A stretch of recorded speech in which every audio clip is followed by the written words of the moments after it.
É evidente que nas suas discussões internas os comunistas se acusam uns aos outros de ser direitistas, de ser fascistas, etc, etc, o que mela um bocado o ambiente e introduz um coeficiente de confusão quase alucinante. Né? Nós podemos ser derrotados por nós mesmos, né?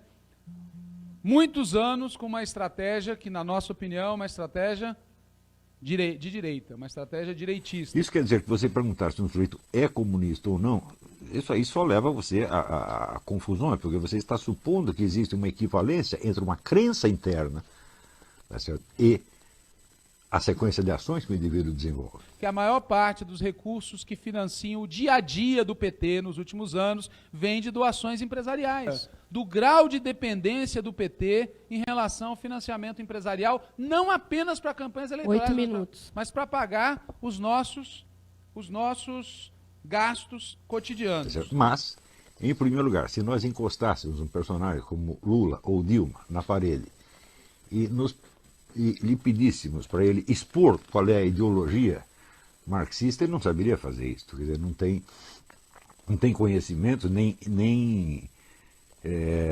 vamos dizer, integração de consciência, integração de atenção para poder explicar uma coisa dessa. Portanto, o que ele nos daria seria uma série de imagens relativamente confusas. Quando o Lula disse não sabemos que tipo de socialismo que queremos, ele disse uma coisa perfeitamente verdadeira, quer dizer, eles não sabem exatamente para onde estão indo. A única coisa que eles têm certeza é que é o grupo deles que tem que permanecer no poder e dirigir o processo. A América Latina pode, nesse momento, ser o grande farol para a nova esquerda que nós precisamos criar no mundo. Não vejo que é uma rua porque a modelo não serve para nós. Eu também não vou facilitar modelo para mim. E tampouco vai ter o stalinismo feliz para o modelo. Estou convencido que nós poderemos ter um novo modelo de esquerda. Eu acho que nós temos condições de apresentar as coisas novas que precisam ser apresentadas no mundo. Sabe, eu sei que muita gente ficou chateada quando eu falei que, graças a Deus, tinha caído o muro de Berlim para a gente poder pensar de novo. Que estava tudo muito certinho, estava todo mundo na cartilha, todo mundo já sabia o que ia acontecer, sabe? E não estava escrito na cartilha, e nem está escrito na cartilha hoje. Uma agenda de construção do novo. É disso que se trata, é disso que faz com que nós nos mobilizemos, e é disso que queremos que vocês saibam neste momento. E de estabelecer um novo mandato de mudanças. Trata-se de governar para fazer ainda mais do que já se fez.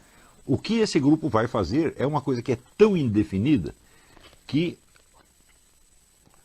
pode passar desde a ideia de, vamos dizer, de um governo de transição, ou seja, de um governo de acordos, como o próprio Lula disse, logo depois da sua primeira eleição. Ele deu uma entrevista à La Nación dizendo que, em função das circunstâncias, eles tinham sido obrigados a fazer aliança com setores social-democratas e até direitistas, mas que isto seria mais tarde jogado fora. O fato é que não foi jogado fora até agora. Está muito difícil jogar fora. E muitas vezes as circunstâncias impõem movimentos táticos para a manutenção do objetivo mais estratégico. Construíram durante anos uma política de conciliação com a direita, construíram durante anos uma política de conciliação com o grande capital, construíram durante anos uma política que privilegiava a luta institucional e criaram uma armadilha da qual não conseguiremos sair a não ser rompendo com essa política. Em 2013, naquele discurso famoso que ela fez, parecia que ia ter um giro, mas se esvaziou depois. Em 2014, no segundo turno, parecia que ia ter um giro, mas se esvaziou depois. Então, se vocês me perguntarem, o Lula tinha realmente a intenção, vamos dizer, de transcender essas alianças e implantar no país um socialismo? Eu não sei e ele também não sabe, né? Não é possível manter uma política de alianças prioritária com a centro-direita. Nós temos que ter uma política de alianças prioritária com setores democráticos e populares. E não é possível manter a linha de conciliação de classe Nós precisamos voltar a ter uma linha clara de enfrentamento do grande capital, enfrentamento da direita. Portanto, adotando uma outra estratégia. E é muito difícil adotar uma outra estratégia, não é fácil. E reconhecer essa necessidade de fazer o giro é muito complexo. Porque o poder é uma coisa mágica. O poder não é uma coisa mágica. Porque simplesmente ele não sabe quanto tempo ele vai durar.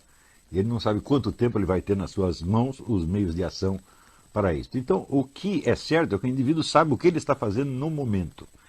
E a visão que ele possa ter do desenvolvimento posterior dos acontecimentos é geralmente nebulosa e contém um coeficiente de flexibilidade quase alucinante. Quer dizer, o governante pode fazer praticamente qualquer coisa, tá certo? E justificá-la em função ou de um hipotético objetivo futuro ou das contingências do momento. Que nós somos um governo que tem a coragem de realizar ajustes e que faz esses ajustes para dar sustentabilidade, perenidade, continuidade, fazer avançar. E é claro que a ideologia faz parte só da primeira camada, da camada popular. A lógica interna das ações pode ser uma coisa tão alucinantemente diferente da ideologia que um ingênuo vendo de fora pode achar até que aquilo é traição. Nós não mudamos de lado, nós não alteramos os compromissos que temos. Porque resistem a mudar de estratégia. Resistem a mudar a estratégia que tem a aliança com os partidos de centro, a aliança com o grande capital e a institucionalização como sendo a saída para tudo. Resistem a isso. Então, por exemplo, todas essas alianças que o PT fez, né, nós podemos perguntar assim, o PT fez as alianças em público tendo um plano secreto de depois jogar fora os seus aliados e tomar o poder total, ou ao contrário, prometeu à militância que mais tarde ia jogar fora os aliados burgueses, tá certo? Mas por dentro sabia que não ia poder se livrar deles de maneira alguma e queria apenas se consolidar no poder com aliados e tudo, como está até hoje, aliás. Né? As duas coisas são verdade ao mesmo tempo. Ou seja, é a mesma coisa que você dizer, o partido não sabe exatamente o que ele vai poder fazer. Então, para uns ele promete uma coisa, para outros promete a coisa contrária, e ele está fazendo, na verdade, está fazendo as duas. Porque isso é o que o cenário real da ação permite. O primeiro mandato inteiro da companheira Dilma foi marcado por uma conflito de dois caminhos. Um caminho pode ser expresso por essa batalha contra o capital financeiro, o outro caminho pode ser simbolizado pelas concessões e pelas desonerações. São os dois caminhos. E o governo zigue-zagueou entre essas duas políticas. Em termos, vamos dizer, do conteúdo, seja do seu discurso ideológico, seja da lógica real das suas ações. A gente sempre tem que distinguir as duas coisas. E sempre dois níveis de discurso. Você tem um discurso puramente ideológico, que é para os militantes, as massas, em geral um discurso de autojustificação, e você tem a lógica interna da ação, que não é um discurso para as multidões, embora não seja necessariamente secreto, ele é um segundo nível, que é, vamos dizer, a articulação e o planejamento das ações de uma maneira a mais racional possível. É muito difícil, tá certo? Está sendo muito difícil convencer o governo de que é preciso mudar de linha. Em segundo lugar, o próprio partido, ainda que reconheça retoricamente, como o Bruno e a Ioli falaram ontem, a necessidade de mudar de linha, tem uma imensa dificuldade de traduzir as palavras em ação. O que prevalece sempre? Adiar a solução. Como me disse várias vezes o companheiro Rui Falcão no pé de... Não, vamos ganhar primeiro, depois a gente faz o giro. Realmente precisa fazer. Chegamos no limite, vamos ganhar primeiro. Né? Vamos adiar as medidas. E sempre quando tomam medidas imperfeitas, atrasadas e imperfeitas. Que em conjunto, com todos os países, lançam um acordo agora com a União Europeia. Você nota esse contraste, por exemplo, se você examina a propaganda do PT e os discursos dentro do Foro de São Paulo. Não são a mesma coisa, evidentemente, nem poderia ser.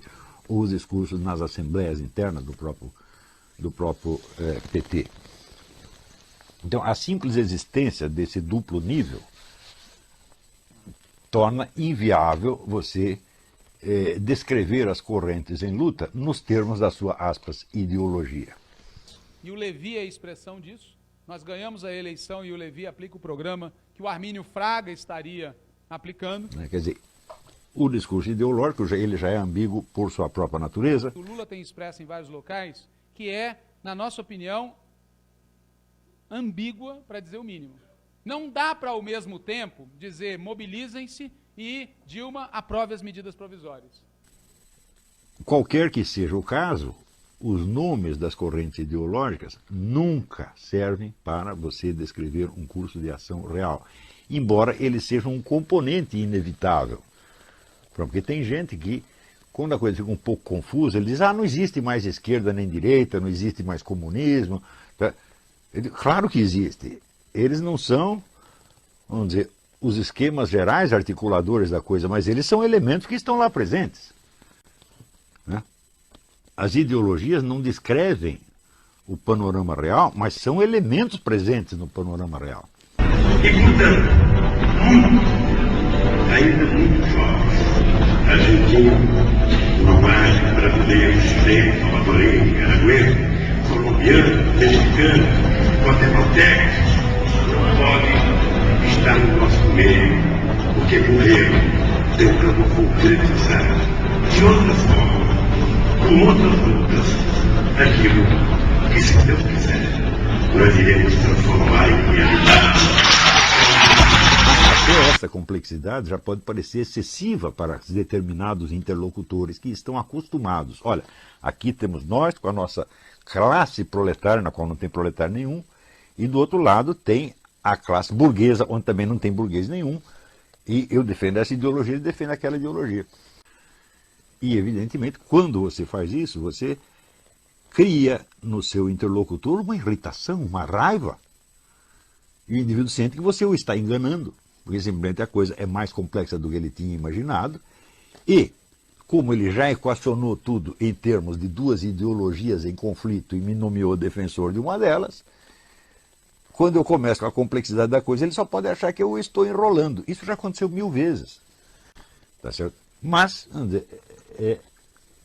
esse é, na verdade, o problema, talvez o problema mais sério do Brasil. Quer dizer, é uma camada imensa de pessoas ineptas e que tomaram partido de alguma coisa na qual elas acreditam. E acreditam que o seu interlocutor está fazendo a mesma coisa.